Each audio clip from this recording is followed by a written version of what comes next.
Hi, and welcome back. I know you probably expected to find Lost in Translation for Dark Souls 3 bosses here, but that'll have to wait a little longer. In my blog space, I do many things other than Lost in Translation, so I thought it might be a good idea to bring some of them over here. I enjoy analyzing narrative, structure, and pacing in video games, and generally just sharing my gaming experience, so this video will be exactly about that. Recently, I've completed OMORI, and it just kind of stuck with me, both in a good way and in a bad way, and so I want to talk about it. I have never even heard of OMORI up until it was released and started popping up everywhere. People often called it the second coming of Undertale, and this statement filled me with skepticism, not because I think that Undertale is the one and only game that nothing else can compare to, but rather because OMORI's concept seemed entirely different to me and I couldn't see anything these two games would have in common. Later I learned that OMORI had been in development for 6.5 years after it was successfully funded on Kickstarter in 2014. It got pushed away to 2019 despite the original plan to release the game in 2015, but still didn't make it. Finally, it was released on December 25th, 2020 by OMOCAT. The game is based on a Tumblr webcomic OMORI. OMORI was initially planned to be a graphic novel but then changed its medium. In this video, I will discuss the premise of the game and the events that occurred during its first section, about an hour or so.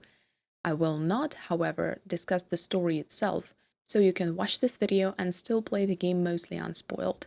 I'll focus more on the pacing of OMORI rather than on characters and events. Just a side note, I think it's pretty obvious, but I'll state it nonetheless. I'm not trying to offend anybody or devalue someone else's experience. If you enjoyed OMORI, that's awesome. Games are meant to be entertaining. I'm just trying to unpack and analyze why OMORI's narrative didn't work for me as well as I hoped it would. Think about the last game that you just couldn't stop playing. Why was it so engrossing? Did it have a good story-gameplay balance? Did it tease you with mysteries? Did it give you the necessary level of freedom to shape your own experience? Now, think about the last game you dropped halfway through, or maybe even after the first hour. Why was it unable to engage you? Was it just not your cup of tea in terms of the subjects of the story or genre, or was it something else? Pacing and structure are crucial for engaging a player and leading them onward. There are many components that make up pacing and structure, but don't worry, you already know them all and experienced them many, many times.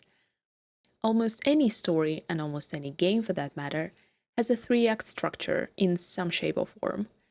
There are creators that despise the 3-act structure, and they usually go on creating their own models of narrative, but today we'll discuss a more standard approach.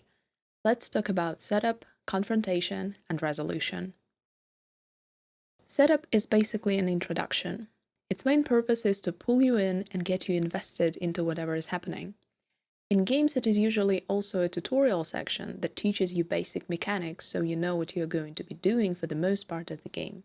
This is also the stage where you are given enough story to get you interested and wondering what comes next. A good setup is basically priceless because if it fails, the player will just quit and never come back.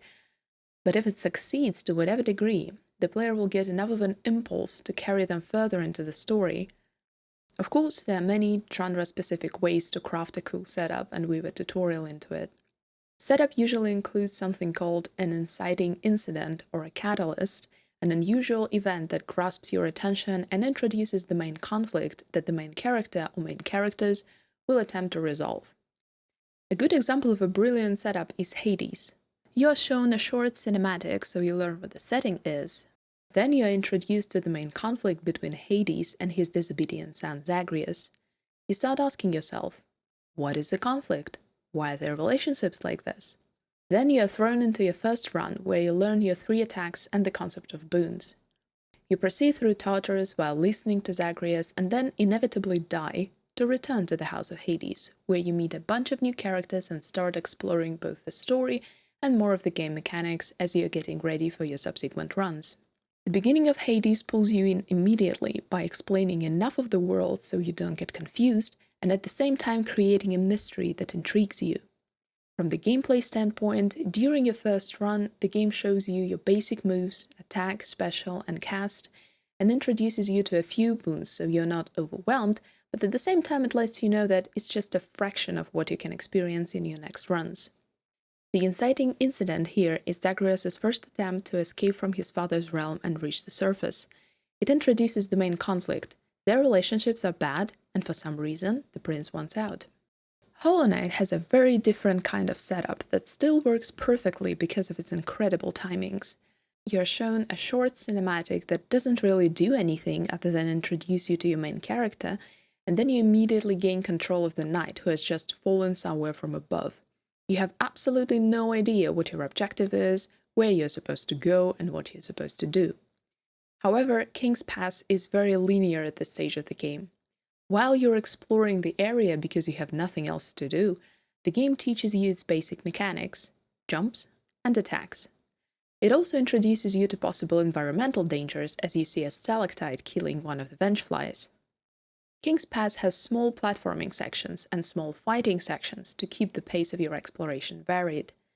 It also shows you that there are places you can't explore yet, and this foreshadowing creates anticipation. You realize that in time you will be able to jump higher and somehow farther, and it's very exciting. King's Pass is just long enough to show you a demo version of the whole game, so you know that you are going to be A. fighting, B. platforming, C. coming back, but not so long that you are completely disoriented and subsequently become frustrated. King's Pass inevitably leads you to Dirtmouth, where you meet a few NPCs, get your bearings, learn about the mysteries of Hollow Nest, and then the game begins in earnest. Here, the inciting incident is the information that you receive from Elderbug about the lost kingdom of Hollow Nest below the town, and the travelers that go down and never come back. It introduces you to the main conflict. Something is happening in there, and you might learn more about yourself if you venture below and explore the desolate lands. Confrontation is about the development of the main conflict, raising stakes, trying to resolve the main conflict unsuccessfully, and uncovering more of the story and gameplay mechanics. At this stage, the rhythm of the game is really important, aka how well the game balances tension and release. Quite contrary to popular belief, good pacing doesn't go up in a straight line once the setup is over. It has peaks and valleys that keep the player engaged without exhausting them. Keeping the tension for too long without release makes the player, well, tense, and it can either cause stress or desensitization. Think about horror games that scare you all the time to the point that you can't be scared anymore, or the games that have fights so long that you either become stressed out or no longer care and lose concentration. At the same time, long periods of release or more relaxing parts of gameplay can easily make players bored and disengaged. The balance between intense sections that require players' attention, concentration, and possibly reaction speed, and calmer sections of the game, where the player can take respite, explore, learn more of the story, is quite difficult to strike, but it is the very thing that makes games extraordinary. Of course, there is a big difference between linear games that have to execute this balance all by themselves, and non-linear games that provide the player with things to do and delegate the pacing balance almost entirely to them. Think about Inside, one of my favorite games of all time that is beautifully structured and leads you forward through tight chase sequences, tension, and puzzle sections, release. And on the other side of the spectrum we have such games as The Witcher 3 and The Legend of Zelda Breath of the Wild, where you can move however fast or however slow through the main quest and regulate your own gameplay loop to your liking.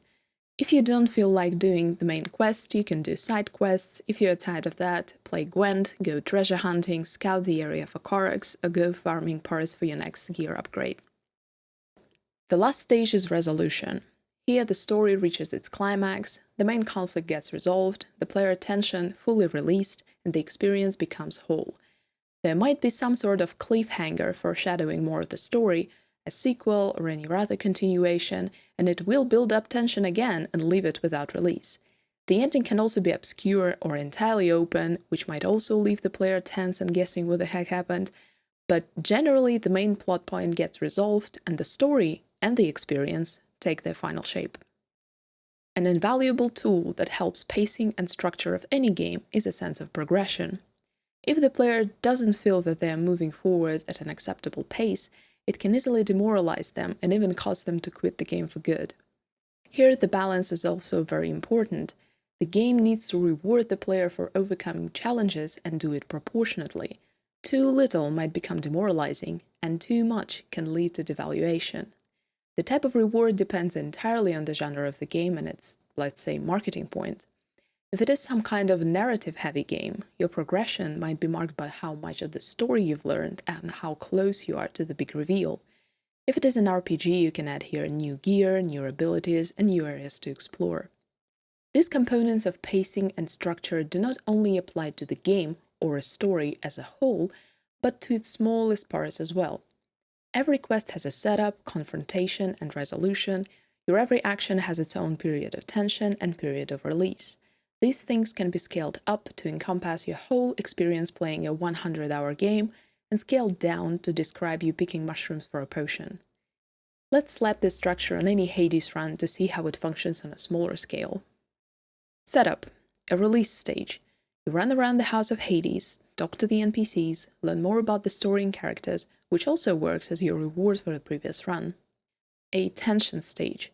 You adjust your stats in the Mirror of Night, choose your weapon, your aspect, and your trinket according to how you want to play your next run and what new things you want to try. Confrontation. You run from the underworld through several regions. Every room has a tension stage, the intense combat, a release stage. After the room is cleared, you get access to your reward and other side activities such as the Well of Charon. Every region has a tension period, rooms where you have to fight to progress, a release period, rooms with NPCs, Charon's shop, or fountain chambers where you don't have to fight and can catch your breath. Resolution. As you reach the final boss, which is also the climax of your run, you have a final fight, a tension moment, and then, depending on the result, a release stage. Either you proceed to the surface and don't have to fight anymore, or you die and go back to the House of Hades. Both results discharge your tension and drop your action level back to 0. You can have even more fun trying to apply the same structure not to the whole run, but to a single region where you start in easier rooms that gradually become more challenging, reach your climax with the boss, and then take respite as you transition to another region. Hades is good. Since we have established what tension and release periods are and how their balance can affect the pacing of the game, let's finally talk about OMORI. OMORI is a psychological horror with turn-based RPG combat that is focused on uncovering a mystery.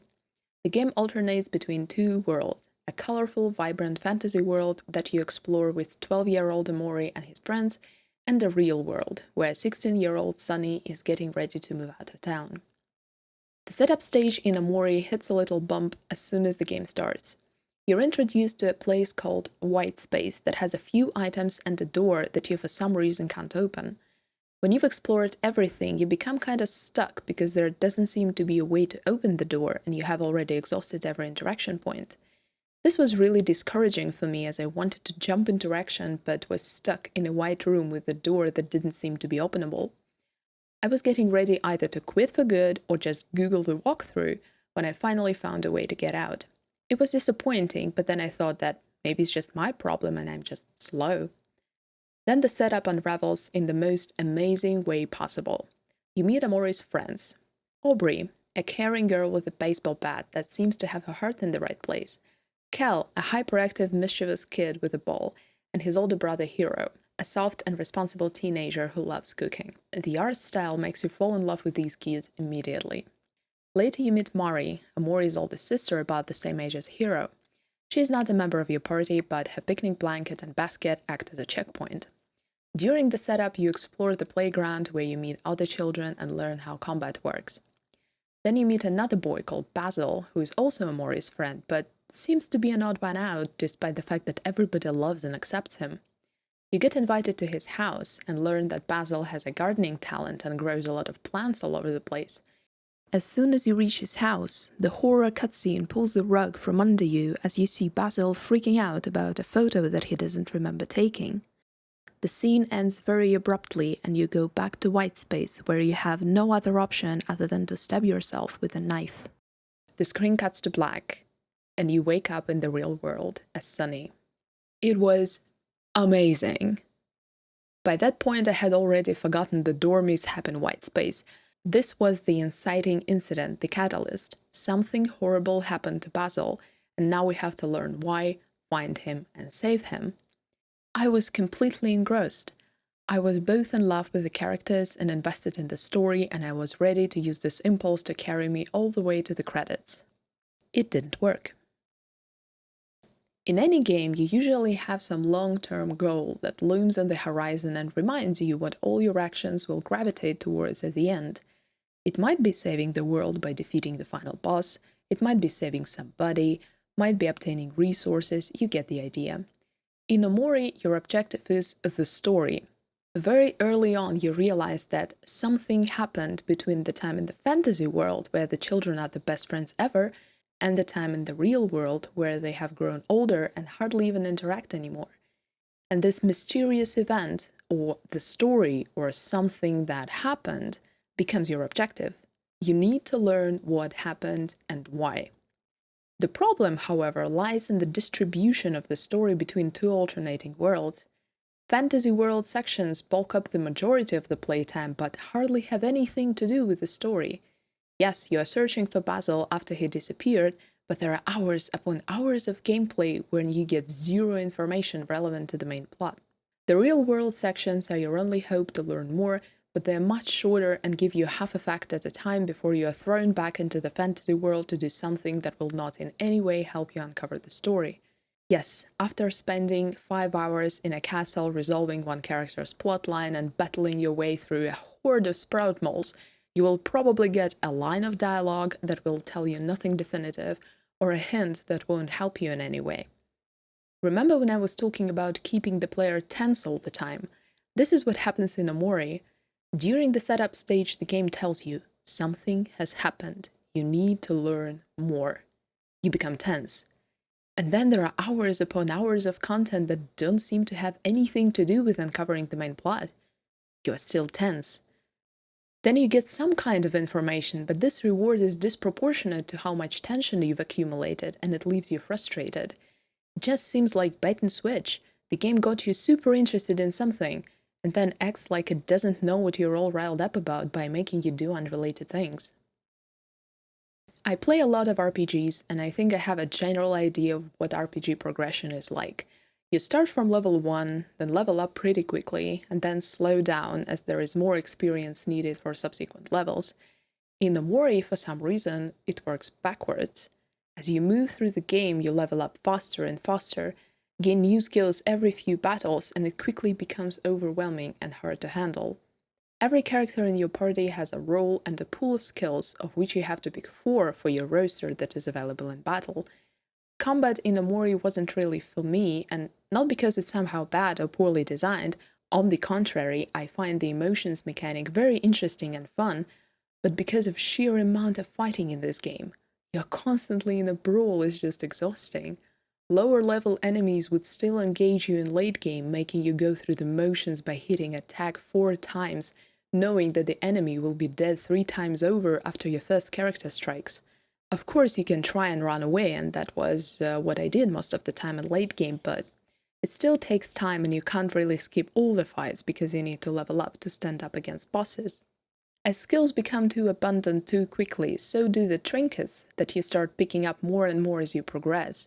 It seemed to me like I had to manage my skills and trinkets every few battles because I got something new again and had to shake my whole party from top to bottom again. This reminded me of a game I played a long time ago where all drops were for my class and my class only. Sounds great, but I had to open my inventory every minute to see if that item I picked up was somehow better than what I've got. Side quests that you get are almost exclusively fetch quests where you have to run from point A to point B to deliver an item you got at point C. As you are running back and forth, you just get into more fights or have to spend time running away or around enemies. NPCs, unfortunately, are not here to impress either.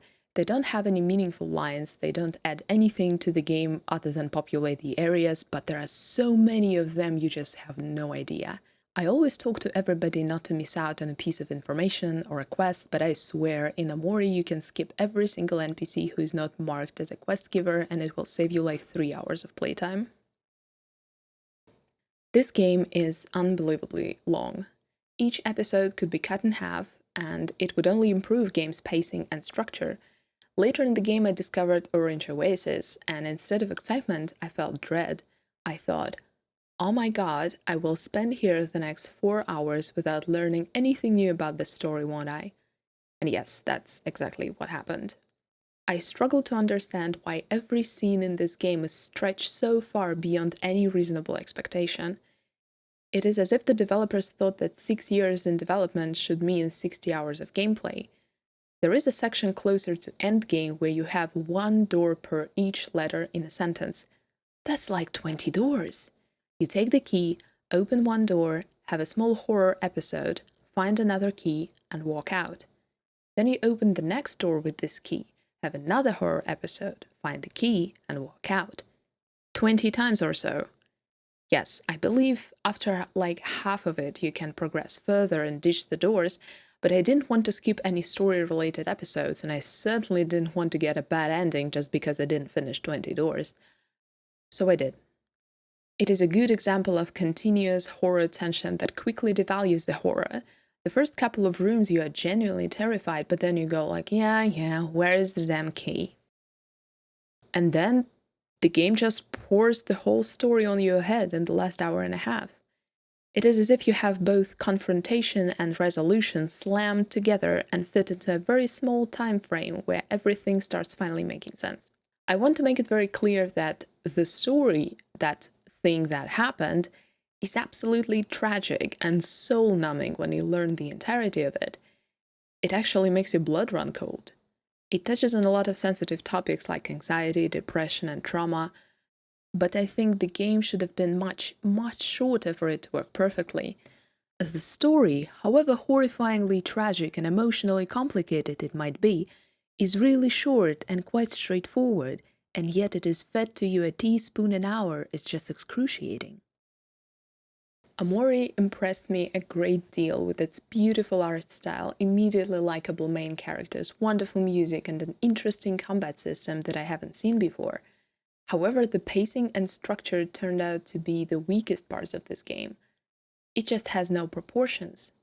The setup is brilliant, perfectly timed, well balanced. It grasps your attention almost immediately, and the contrast between the scenes that transpire during the prologue just throws you into ice water. And then the game just forgets it all and starts doing something else, leaving you with all this emotion completely helpless. Since it's the story that is supposed to drive the gameplay of OMORI, I find it really bizarre that it's completely out of focus for the majority of the game. This tension that the game built up so successfully in the setup never gets to its release stage because the middle part, the confrontation, is basically non-existent. The long adventures you're going through are almost entirely unrelated to the story that you're supposed to uncover, and this fact forces you to perceive these adventures not as standalone functional parts of the game, but as unnecessary obstacles that you have to overcome to clear your way towards your goal. This player tension in the back of my mind led me to frustration and desensitization because I was so invested in the story, but for hours I got nothing in return. I just became tired of all the unspent emotion. And then when it started blasting me like ocean waves, I was very confused. There is so much fighting and so little to do apart from that because the NPCs and quests hardly have any substance to them. You are either stuck in the long tension stage with fighting and skill management, or in the release section where you are just running errands and nothing of value happens. It could be bearable, but it's all just made worse by the growing frustration that whatever you're doing will not help you move forward with the story and will not give you any information. And this frustration devalues many things that could otherwise be quite enjoyable, like clever boss fights and exploration of the new areas. It is quite interesting to observe similarities between the real world and fantasy world, items and phenomena transformed and distorted by the perception of the main character, but it doesn't take much time to understand what is based on what, and how items in the fantasy world connect to the items in the real world. The symbolism is also not that incredibly hard to follow. The resolution of the story sorts it all out very clearly, thus I cannot comprehend why the player is forced to spend so much time in the fantasy world where next to nothing of the story is ever revealed. It's almost like in the many years of making OMORI, the developer came up with too many adventures and concepts and decided to keep them all, whether they're directly related to the story, related partially, or unrelated completely. Now, I know Yes, after you complete the game, you kind of realize why it was how it was, but honestly, it didn't bring me any peace. I wanted it all to make sense while I was playing and while I was in the moment, not after I finished. I think the game could have achieved exactly the same effect by being much shorter and a more concentrated experience overall. OMORI has many wonderful elements to it, but at the same time, for me, it stood out as a curious example of a game that didn't work for me because of its pacing and structure. And that was all I wanted to say about OMORI.